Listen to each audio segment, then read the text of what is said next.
Tout est marque avec l'agence Yucatan, partenaire de votre image, votre notoriété, votre réputation.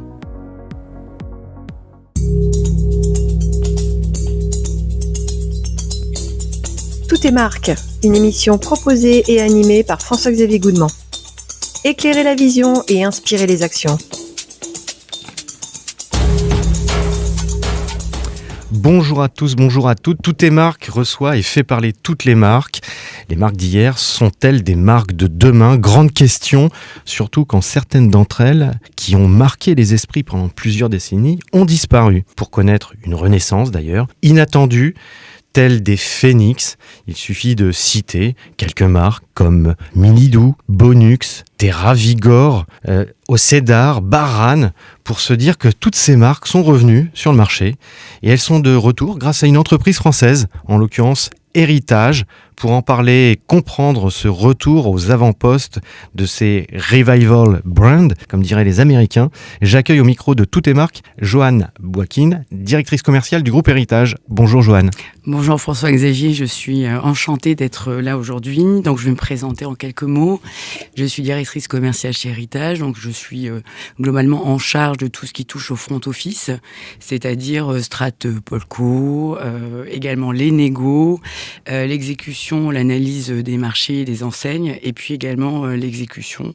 Voilà, avec comme noble mission de pouvoir réveiller, donc reconquérir, donc réveiller via nos marques, et puis aussi conquérir le cœur des Français. Conquête, réveil, une première question qui semble d'ailleurs complètement évidente pour démarrer cette émission dans Tout est marque et qui va forcément nous éclairer pour la suite. Quelle est la genèse de l'entreprise Héritage ? Alors déjà la société Héritage a vu le jour suite à différents constats. Déjà 2020, post-Covid, 9 millions de foyers français qui disent vouloir moins consommer et mieux consommer. Et puis aussi un constat qu'on avait pu faire, parce qu'on a tous une expérience en grande multinationale, des marques qui deviennent non prioritaires. Parce que c'est forcément des multinationales qui pensent à l'échelle mondiale. Et puis, dans ce contexte-là, des consommateurs qui ont besoin de réassurance, de repères. Et donc, on venait donc en 2021 de vendre, donc de céder une première société à Henkel. Et dans ce contexte-là, avec une belle marque. Oui, avec deux très belles marques. Alors, on en a récupéré deux, Baran et Océdar.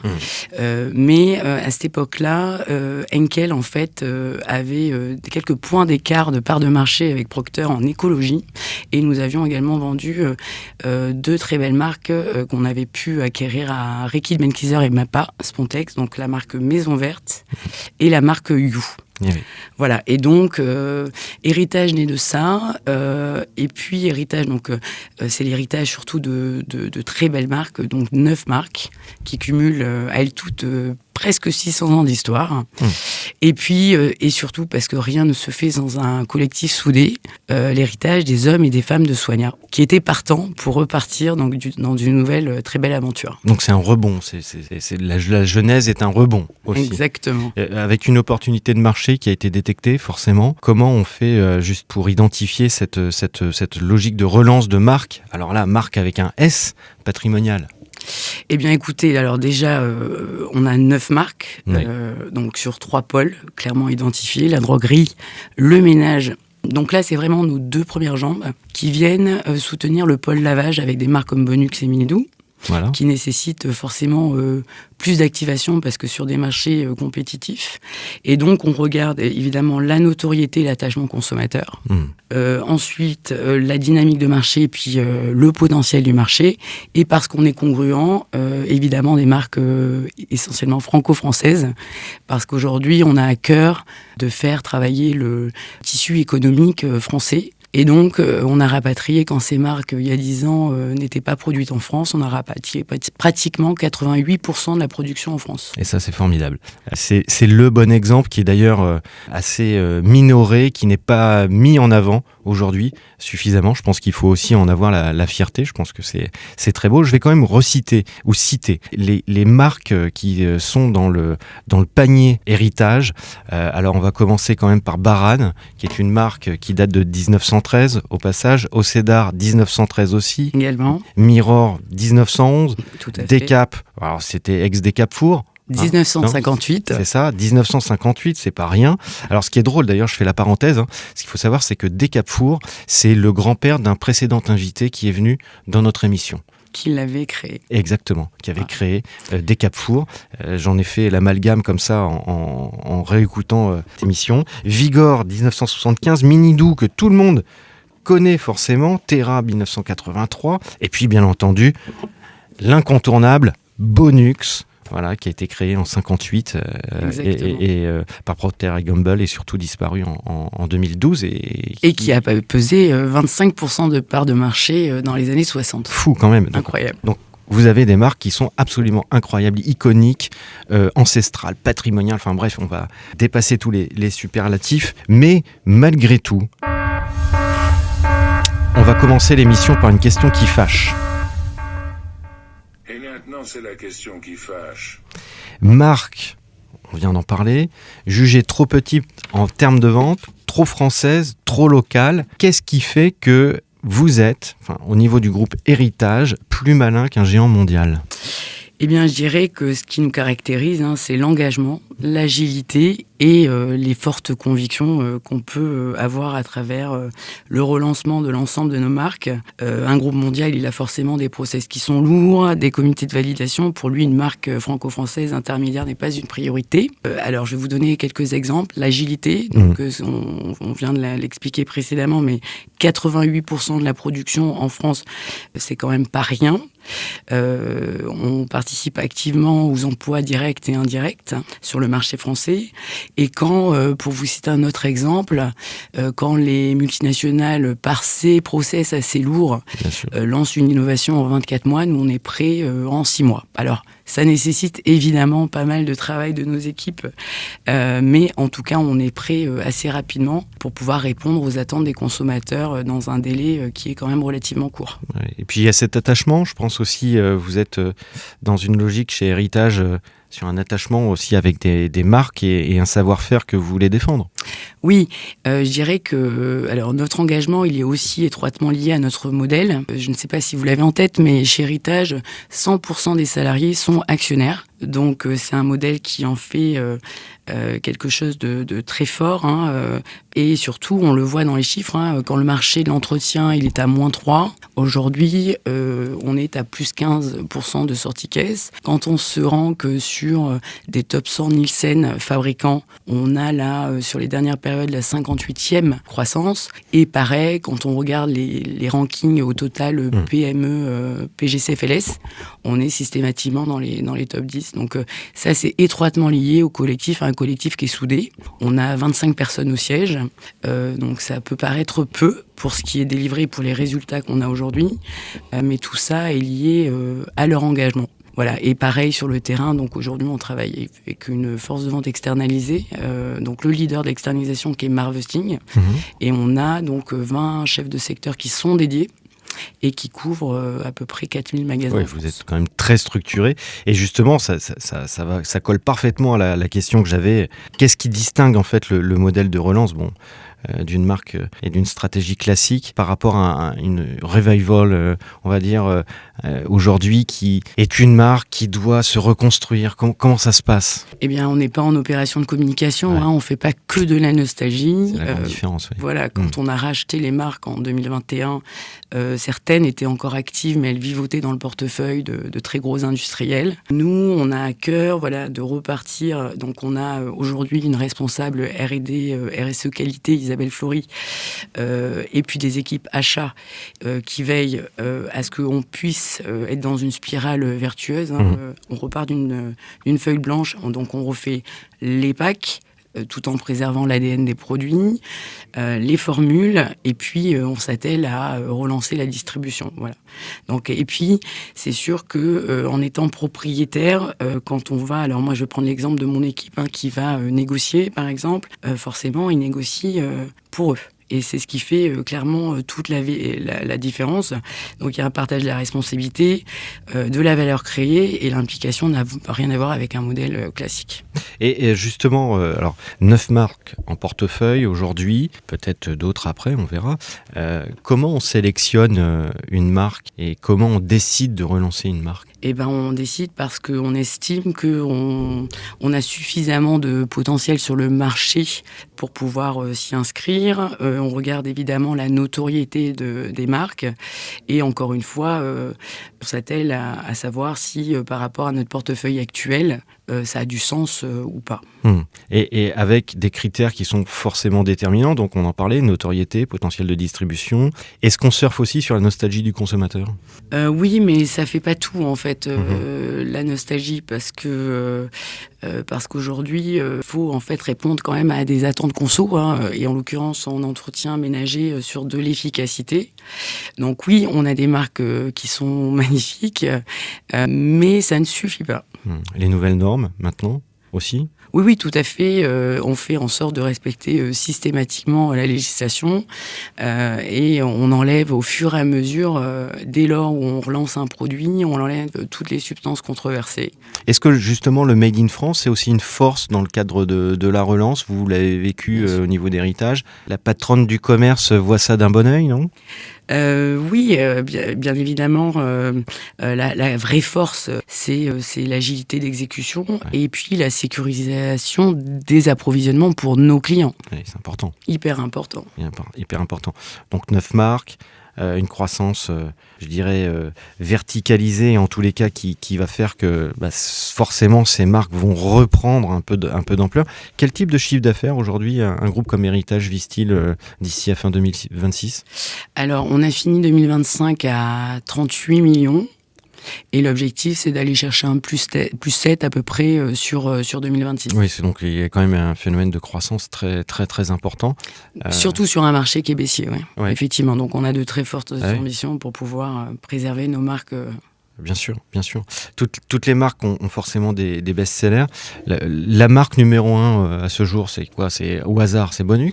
Non, alors elles sont toutes prioritaires, mais effectivement elles ont des dynamiques complémentaires. On a évidemment le pôle lavage avec Bonux et Minitou, donc là c'est moteur de la croissance, clairement. Mais on reste sur des marchés qui sont extrêmement compétitifs. Et puis après, on a notre portefeuille de marques en ménage ou en droguerie. Avec Vigor, par exemple. Avec Océdar, Baran, Décafour, Mirror, Vigor, Terra, où là les segments sont plus stables et souvent en fait on est l'unique intervenant, on a très peu de frontalité en termes de concurrence. D'accord. Et alors justement, ma question, parce qu'on va continuer à se projeter dans l'avenir, mais je ne peux pas louper cette question à partir du moment où je m'adresse à des gens qui relancent des marques. Pourquoi certaines marques historiques, type Bonux ou Vigor, pour ne citer qu'elles, disparaissent du marché alors que la notoriété est encore très très forte auprès du grand public ? Je dirais que la notoriété, clairement, elle n'est pas suffisante. Une marque, elle a besoin d'investissement. Elle a besoin qu'on s'occupe d'elle. Et donc, nous, on s'inscrit on vient combler un petit peu ce vide parce que on est convaincu qu'une marque qui est très aimée, elle peut disparaître. On a plein d'exemples. On connaît des gens autour de nous qui relancent des marques, que ce soit Merveille du Monde ou d'autres marques. On connaît aussi des personnes qui ont des licences avec des marques comme Picorette, Kiss Cool, etc., etc. Et voilà. Et pour autant, si vous occupez pas de ces marques, rien ne se passe. Ça fait flop. Et derrière, surtout, quand on a des marques, on doit s'implanter et on doit être visible. Et donc, dans les linéaires des supermarchés, des hypermarchés, les places sont chères, dirons-nous. Où est-ce que les marques aujourd'hui qui appartiennent au groupe Héritage sont-elles implantées ? Alors, on est aujourd'hui dans quasi la totalité des hypermarchés et des supermarchés, proximité drive. Et on est également présent chez Aldi, pour 4000 magasins, alors 3500 en permanent. Et on a également des commandos force de vente où on va chercher 500 magasins en plus, par exemple en supermarché. Donc chez Carrefour, chez Inter, chez Leclerc, voilà, exactement. Chez Super U. Avec des distributeurs qui jouent le jeu, ou ça devient difficile face aux géants ? Parce que tout à l'heure, on le disait, il y a quand même 3 entités mondiales, dirons-nous, qui trustent 98% du marché quand même. Oui, tout à fait. Alors, faut se frayer un chemin au milieu de tout ça. Tout à fait. Ouais. Alors après, j'ai envie de vous répondre que si les distributeurs nous jouaient pas le jeu, on ne serait pas présent partout. Ce qu'il faut savoir, c'est qu'en 4 ans, on a pratiquement doublé les courants d'affaires. On est partout. Toutes nos marques, dans l'ensemble, de la distribution. Vous êtes les seuls, c'est révolutionnaire. Hein. On ne connaît pas vraiment d'autres sur le marché aujourd'hui qui reviennent comme ça avec une telle force. Oui, c'est vrai qu'effectivement, alors après, c'est un secteur qui reste quand même très exigeant. D'ailleurs, on sort de nos négociations, mais c'est vrai que parce que on répond à des attentes, parce qu'on a le bon positionnement, parce qu'on a les bonnes formules, parce qu'on a des labels, par exemple Origine France Garantie ou d'autres.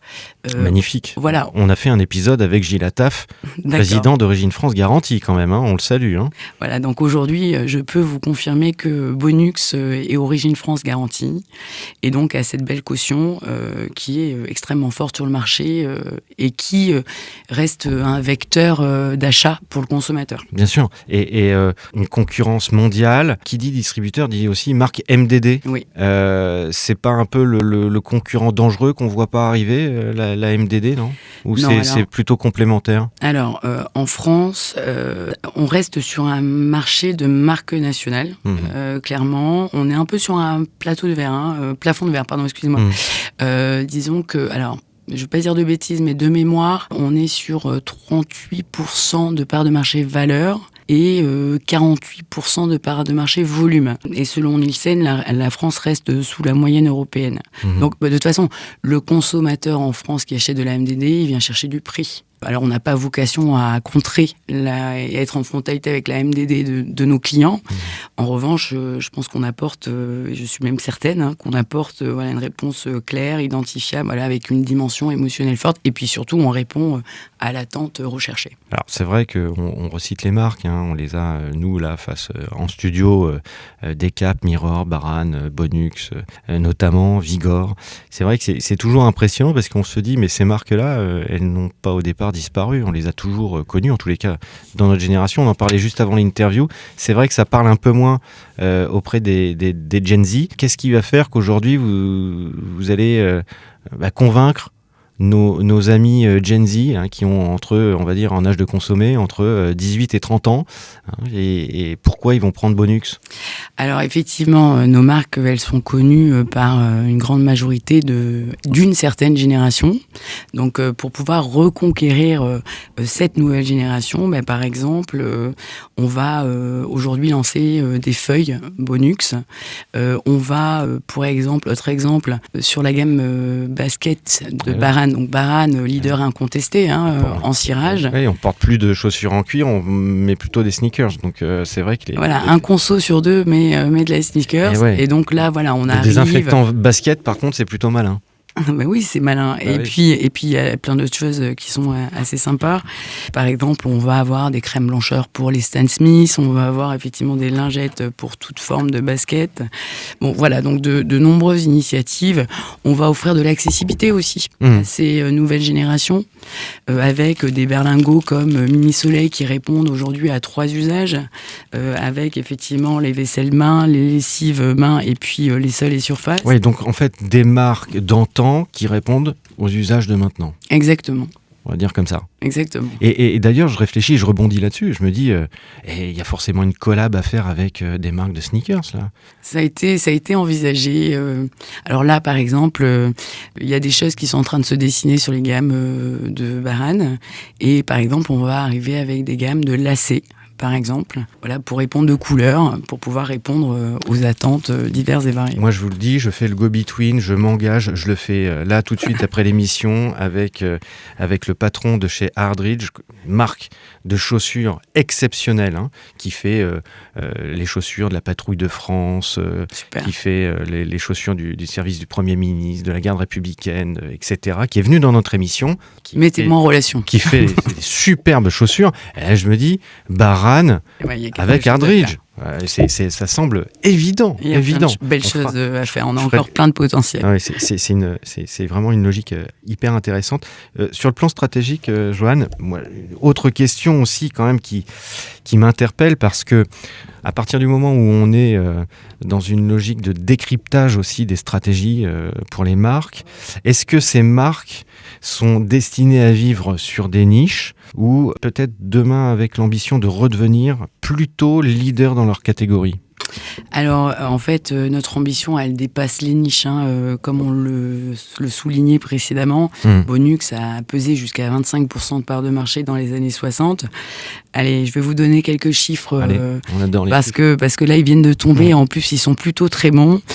Donc, en cumul annuel mobile, donc en CAM, sur 12 mois roulants, à la P2 2026, la part de marché donc de Bonux en 4 ans, sur un marché qui pèse 1,8 milliard, on a atteint 1,2 point de part de marché, donc on prend plus 0,4 sur la dernière période. En part de marché linéaire, on est à 3,2, donc plus 0,4 également, ça veut dire qu'on a au moins 3 produits dans chacun de nos linéaires en France. Et puis, sur les fonds de rayon, on a... alors ça, c'est important de le souligner. Ouais.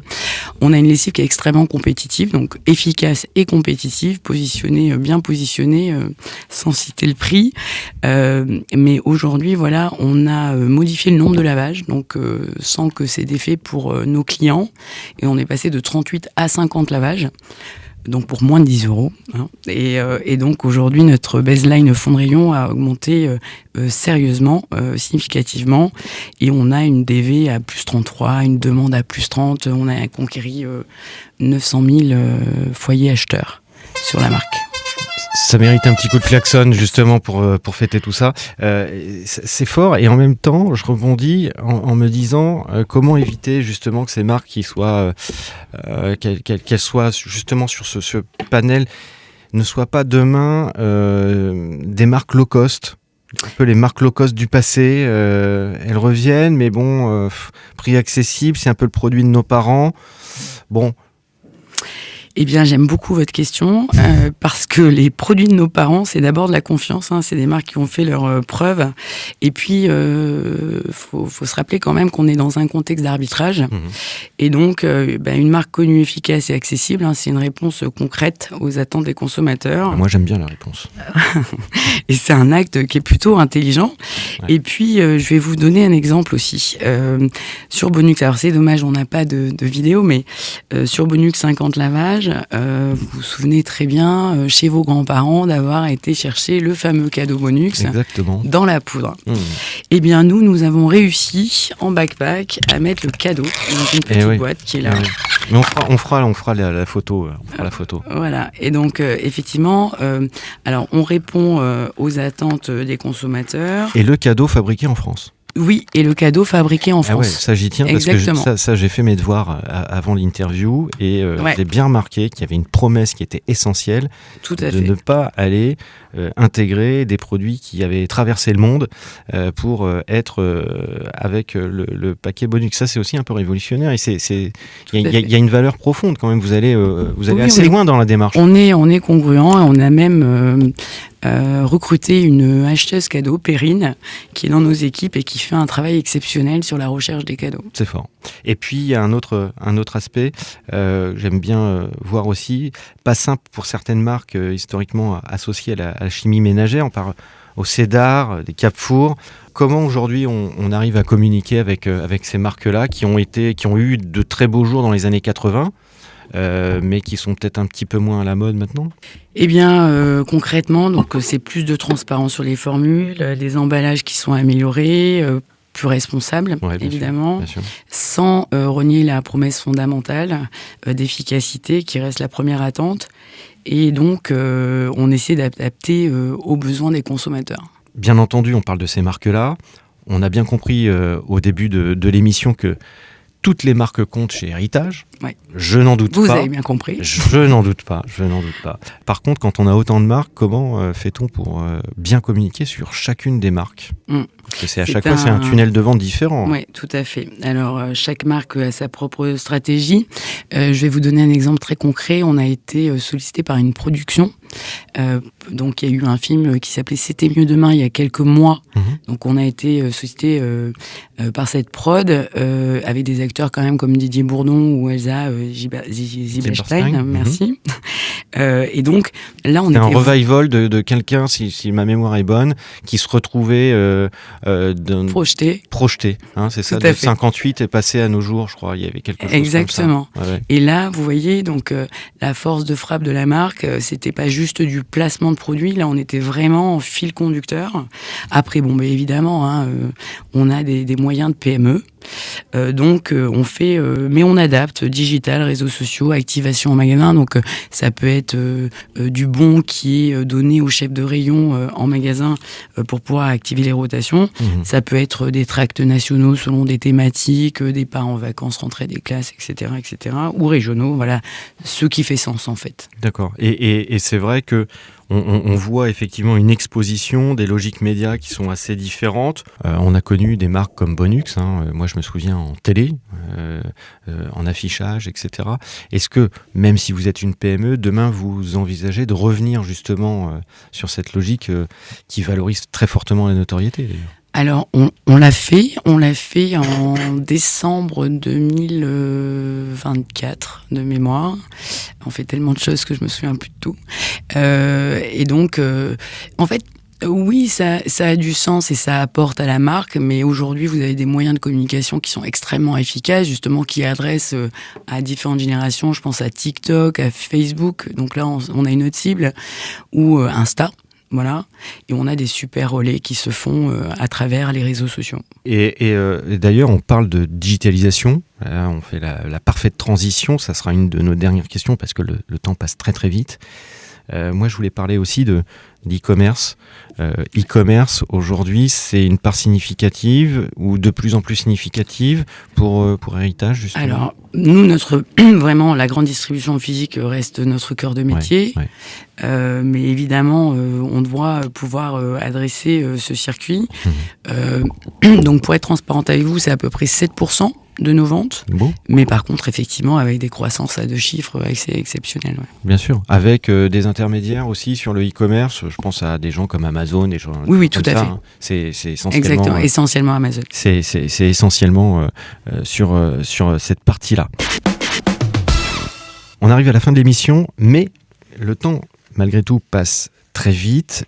Mais j'en ai pas terminé parce que il y a une nouvelle rubrique dans Toutes les marques qui existe depuis peu et qui plaît beaucoup. C'est le portrait chinois de la marque.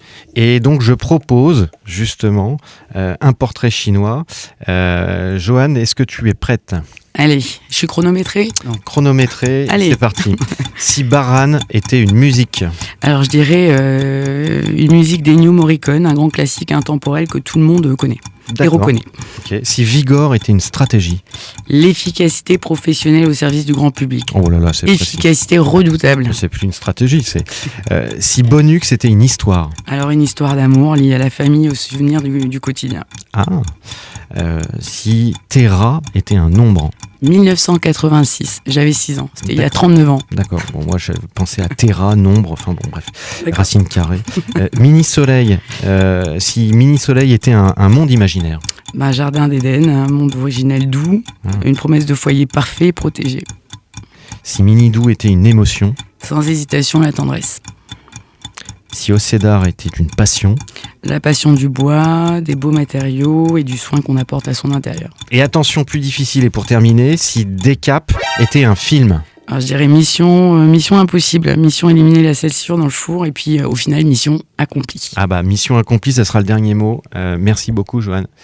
C'était un vrai plaisir, ça a passé très vite. On a redécouvert ces marques et bien entendu, il faut s'empresser de se jeter dessus dans vos rayons de supermarché, d'hypermarché. Avant de se quitter, je vais quand même bien entendu rappeler l'adresse du site internet tout attaché, héritagefrance.fr. C'est le site sur lequel vous allez retrouver toutes ces marques, que ce soit Bonux, Décap, Baran, Mirror, Vigor, notamment Mini-Doux, bien entendu. Et moi, avant de vous quitter, je tiens à vous remercier, bien entendu, puisque vous êtes de plus en plus nombreux et nombreuses à nous suivre sur l'ensemble des plateformes audio streaming, que ce soit Apple Podcast, Spotify, YouTube, PodCloud, notamment. Et sinon, je vous dis à très vite.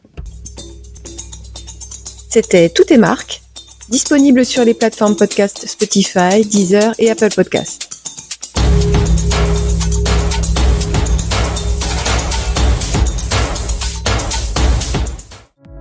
C'était Toutes les marques avec l'agence Yucatan, partenaire de votre image, votre notoriété, votre réputation.